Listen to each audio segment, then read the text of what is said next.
একটা মিষ্টি মেয়ে বাস করত। জেরিন ওর বাবা মায়ের সঙ্গে থাকতো। ওর বাবা দূরের গ্রামে কাজ করতে যেত। খুব ভোর সকাল হলেই বাবা বেরিয়ে পড়তেন, আবার সন্ধ্যার মধ্যেই বাড়ি ফিরে আসতেন। কিন্তু একদিন তিনি যখন সন্ধ্যা রাতে বাড়ি ফিরছিলেন, অনেক বেশি ঝড়ের কবলে পড়ে যান তিনি। আর তখন গাছ থেকে একটা ডাল ভেঙে তার উপরে পড়ে। এতে তিনি ডালের নিচে চাপা পড়ে সেখানেই মৃত্যুবরণ করেন। পরদিন ওদের পরিবারে শোকের মাতণ্ড নেমে আসে। জেরিন ওর বাবাকে হারিয়ে কাঁদতে কাঁদতে দিশেহারা হয়ে যায়। জেরিনের মা কুসুম, সে তার স্বামীকে হারিয়ে এই পরিবার কিভাবে সামলাবে সেই চিন্তায় হিমশিম খাচ্ছিল। জেরিন কলেজে পড়তো। বাবার মৃত্যুর পর সংসার চালানোই দায় হয়ে গেছে, তাই ওর কলেজের পড়াশোনাটাও বন্ধ হয়ে যায়। জেরিন ওর মাকে বলে, মা, চিন্তা করো না, আমি আছি। আমি থাকতে তোমার কোনো চিন্তা করতে হবে না। আমি আমার বান্ধবীদের সঙ্গে পার্লারের কোর্স করেছিলাম। পার্লারে কিভাবে সাজাতে হয়, কিভাবে কাজ করতে হয় সব আমি জানি। আমাদের কলেজের পাশে একটা পার্লার আছে। আমি এখন থেকে ওখানে কাজ করব। এই সংসার চালানোর দায়িত্ব আমার। লেখার অনেক স্বপ্ন, সব স্বপ্ন সবসময় সত্যি হয় না, এটাই ভাগ্যের নিয়তি। আর হ্যাঁ, আমি তো সারা জীবন কাজ করব না, 1 বছর ভালো করে কাজ করব। যতটুকু আমাদের পরিবারের খরচে লাগে ততটুকু আমি খরচ করব, বাকি টাকা আমি জমাবো। সেই টাকা দিয়ে তোমাকে একটা দোকান দিয়ে দেব। তারপর দেখবে আমি আবার কলেজে যেতে পারবো। এসব নিয়ে তোমাকে একদম চিন্তা করতে হবে না। তোর বাবা বেঁচে থাকলে তোকে নিয়ে অনেক গর্ব করতো। সত্যি তুই আমার অনেক লক্ষ্মী মেয়ে। ঠিক আছে মা, তুই যেমনটা ভালো মনে করিস তেমনটাই কর। বন্ধুরা, তোমরা যারা যারা গল্পটি দেখছো তোমাদের নাম কমেন্টে লিখে জানাও। আমরা নেক্সট গল্পে তোমাদের নাম ব্যবহার করব। জেরিন প্রতিদিন সেই পার্লারে যেতে থাকে, কিন্তু সেই পার্লারে রিমি ও মিম নামের 2 মেয়েও কাজ করত। রিমি ও মিম ছিল একদম হিংসুটে। ওরা আগে থেকে পার্লারে কাজ করত আর অনেক বেশি বেতন পেত, কিন্তু ওরা কাজে ফাঁকি দিত। অন্যদিকে জেরিন পার্লারে যাওয়ার পর থেকে কাজে একটুও ফাঁকি দেয় না। কাস্টমাররা সবাই এসে জেরিনের হাতেই সাজগোজ করতে পছন্দ করে। এমনকি জেরিন সাজানোর পর ওকে টিপসও দিয়ে যায়। কেউ আর আগের মতো মিমের কাছে সাজতে চায় না। রিমি আর মিম এসব দেখে হিংসায় জ্বলতে থাকে, কেননা এতদিন ওরা এত ফাঁকিবাজি করেছে, কোনো কথা শুনতে হয়নি। অন্যদিকে জেরিন আসার পর যখন পার্লারে কাস্টমার বেড়ে যায়, তখন মালকিন বুঝতে পারে যে জেরিন অনেক ভালো কাজ করছে, আর তাই সে ওদের বেতন কমিয়ে জেরিনের বেতন বাড়িয়ে দেয়। আরে বাহ জেরিন, তোমার হাতে দেখছি জাদু আছে। তুমি এত ভালো কাজ করো। আমার এই পার্লারে তো আগে কাস্টমারই আসতো না, সারা মাসে 3 থেকে 4 জন সর্বোচ্চ। আর এখন তো ব্রাইডাল শুট বেড়েই যাচ্ছে, তার ওপর হেয়ার স্টাইলিং আর তোমার হাতের পরানো মেহেদি তো সবাই অনেক পছন্দ করে। এখন তো দেখছি তোমার অ্যাসিস্ট্যান্ট রাখতে হবে। রিমি আর মিম, তোমরা এখন থেকে জেরিনের অ্যাসিস্ট্যান্ট, ওর হয়ে কাজ করবে, বুঝতে পেরেছো? ওরা এসব শুনে রাগে ফেটে পড়তে থাকে। আর তখন মালকিন যাওয়ার পর একে অন্যের সঙ্গে বলতে থাকে, দেখেছিস মিম, ওই 2 দিনের জেরিনের জন্য আমরা এখন মালকিনের কাছে কত ছোট হয়ে গেছি। এই পুরো পার্লার আমরা কত আরাম আয়েশে কাটিয়েছি, মালকিন তো আসতোই না। আমরা এসি ছেড়ে কত আনন্দ করতাম, আর এখন এই জেরিনের জন্য আমাদের ডাবল পরিশ্রম করতে হচ্ছে। আমাদের এখন ওর জন্য কাজ করতে হবে অ্যাসিস্ট্যান্ট হিসেবে। মানুষের প্রমোশন হয়, আর এই মেয়েটার জন্য আমাদের ডিমোশন হচ্ছে। না না, এটা মেনে নেওয়া যাবে না। কথায় আছে না, পিপিলিকার পাখা ওরে মরিবার তরে। ও অনেক উঠছে, ওর ডানাগুলো আমরা কেটে দেব। ওকে মালকিনের চোখে এমন খারাপ বানাবো যে ও সারা জীবনের মতো পার্লারের কাজ করাই ছেড়ে দেবে। হ্যাঁ হ্যাঁ, তুই একদম ঠিক কথা বলেছিস। আমার তোকে দেখলেই গা জ্বলে। শুনেছি ওর বাবা মারা গেছে, একটা অপয়ালক্ষী মেয়ে, সে আবার পার্লারের সুপারস্টার হয়ে গেছে। শোন, পার্লারের মেয়েরা তো জানে না যে ও একটা ভিখিরি বাড়ির। ওর বাবা তো শুনেছি অন্যের জমিতে কাজ করত, আর ওর কাছ থেকে মানুষ কি সাজতে চাইবে? আমরা তো অনেক ধনী পরিবারের, আর আমাদের কাছে তাই মানুষজন সাজে। আমরা মানুষকে বলে দেব ওর ছোঁয়াচে রোগ আছে, তাই ওর কাছে যেই সাজবে তারই ছোঁয়াচে রোগ হবে। আইডিয়াটা কেমন? আরে তোর আইডিয়া তো অনেক অনেক দারুণ, এই জন্য তো তুই আমার পার্টনার। আমরা এখন থেকে এটাই করব। তারপর রিমি আর মিম মিলে পার্লারে আসা সকল কাস্টমারের কাছে এই সকল মিথ্যে কথা জেরিনের নামে বলতে থাকলো। কি বলছেন কি? এই মেয়েটার ছোঁয়াচে রোগ আছে? দেখি তো ভালো মনে হয়েছিল। না না বাবা, আমার এসব রোগ হয়ে গেলে আমি কিভাবে কি করব? না না, এই পার্লারে আমি আর আসবো না। এভাবে একদিন দুই দিন করে পার্লারের সব কাস্টমারের সংখ্যা কম হতে লাগলো। সবাই পার্লারে জেরিনের ছোঁয়াচে রোগ আছে শোনার পর থেকে পার্লারে আসা কমিয়ে দিল। আর এই খবর ওরা চ্যানেলকে প্লিজ লাইক এন্ড সাবস্ক্রাইব করবেন। ধন্যবাদ সবাইকে। মালকিনের কানেও পৌঁছে দিল। জেরিন, এটা কি শুনছি? তোমার নাকি ছোঁয়াচে রোগ আছে? এটা তুমি আমাকে আগে বলবে তো। তোমার কারণে আমার এই পার্লারের বদনাম হচ্ছে। আগে যাও ৩-৪ জন কাস্টমার আসতো, এখন তো একেবারেই আসছে না। এমন অসুখ নিয়ে তুমি পার্লারে কেন এসেছো? এইসব কি বলছেন মালকিন? এইসব আমার নামে মিথ্যা কথা। আমার মোটেও কোনো ছোঁয়াচে রোগ নেই। আমার নামে এসব মিথ্যা কে ছড়িয়েছে আমি জানি না। আপনার বিশ্বাস না হলে আপনি আমার পরীক্ষা করিয়ে দেখে নিন। একবার যখন অপবাদ চারিদিকে ছড়িয়েই গেছে, বদনাম যখন হয়েই গেছে, আমি তো সব কাস্টমারকে ধরে ধরে এনে বলতে পারবো না যে তোমার ছোঁয়াচে রোগ নেই। তাই তোমার জন্য এই পার্লার ছেড়ে দেওয়াই উত্তম। তুমি চলে যাও, এখানে আর তুমি কোনো কাজ পাবে না। দূর থেকে দাঁড়িয়ে দাঁড়িয়ে রিমি আর মিম এসব শুনে অনেক খুশি হচ্ছিল। ওদের প্ল্যান সাকসেসফুল হয়েছে। ইয়েস, এই দিনটার জন্যই তো ওয়েট করছিলাম। এইবার মালকিন আবারও আমাদেরকে বেতন বাড়িয়ে দিয়ে রাখবে আর আমাদের আরাম আয়েশের দিন শুরু। এসি ছেড়ে গান বাজিয়ে আমরা শুধু পার্টি করব। হা হা হা হা হা। এইবার ওই শয়তান জেরিনকে তো আমরা জন্মের মতো শিক্ষা দিয়ে দিয়েছি। ওরা অনেক খুশি ছিল। অন্যদিকে জেরিন চিন্তায় পড়ে যায়, কারণ বাবা মারা যাওয়ার পর এই পার্লারে ছিল ওর শেষ অবলম্বন। এখানে কাজ করে ওর সংসার চালাতো। এখন কোথায় যাবে এই ভেবে ও চিন্তায় পড়ে যায়। এখন কি হবে? আমি জানি এই কাজ রিমি আর মিমি করেছে। ওরাই কাস্টমারদের কাছে এসে বলেছে। কিন্তু এখন আমি তো আর অন্য কোনো পার্লারেও যেতে পারবো না। আমাদের এখান থেকে অন্য সব পার্লার অনেক দূরে। যেতে আসতে যেই খরচ হবে তাই তো আমি দিতে পারবো না। তাহলে কি আমি আমার মাকে না খাইয়ে রাখবো? না না, আমার মায়ের তো প্রতিদিন ওষুধ খেতে হয়। ওই টাকাই বা কিভাবে জোগাড় করব?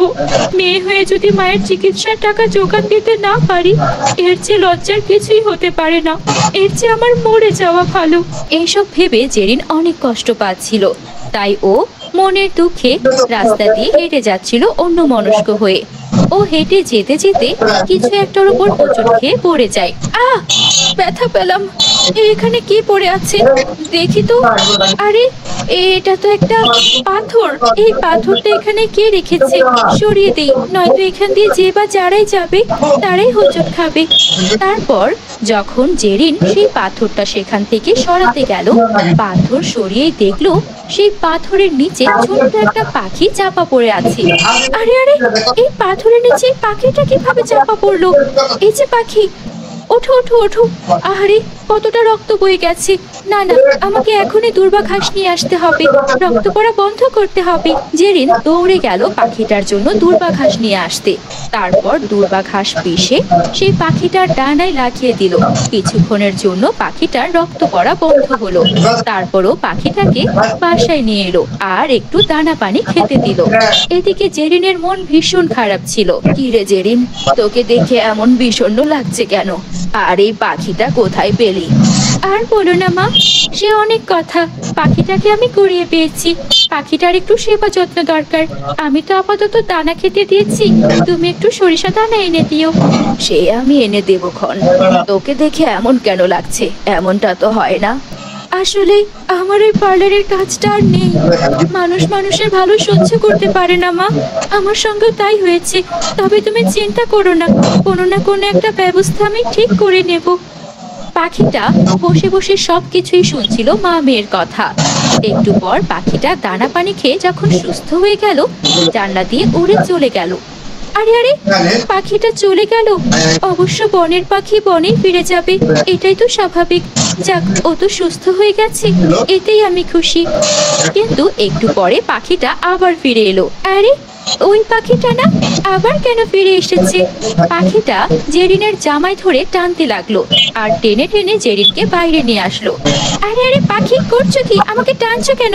দাঁড়াও দাঁড়াও, আমার মনে হচ্ছে পাখিটা আমায় কোথাও নিয়ে যেতে চায়। মা, আমি একটু আসছি। এই বলে জেরিন বেরিয়ে পড়লো, পাখিটার সঙ্গে যেতে লাগলো। এই যে পাখি, আমাকে টানছো কেন? কোথায় নিয়ে যেতে চাইছো? আচ্ছা তুমি উড়ে উড়ে যাও, আমি তোমার পেছন পেছন আসছি। তারপর পাখিটা আগে আগে উড়ে চললো আর জেরিন পাখিটার পেছন পেছন যেতে লাগলো।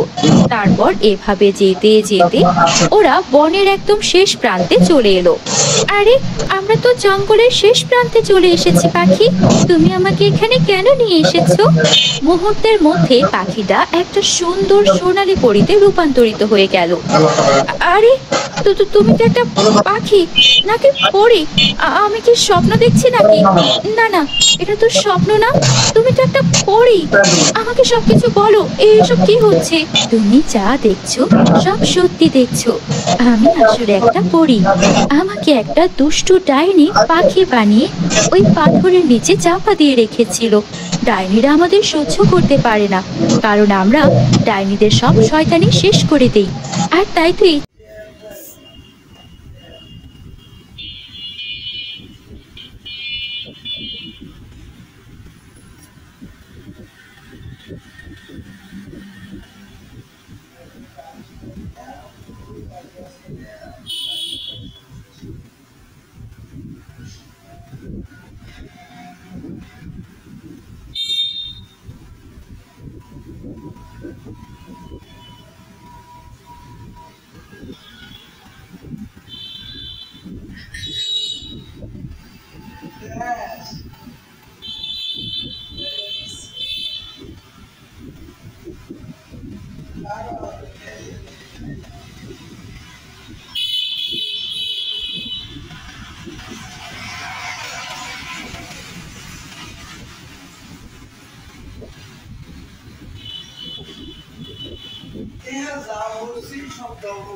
না ওই সাদাটা স্টক নাই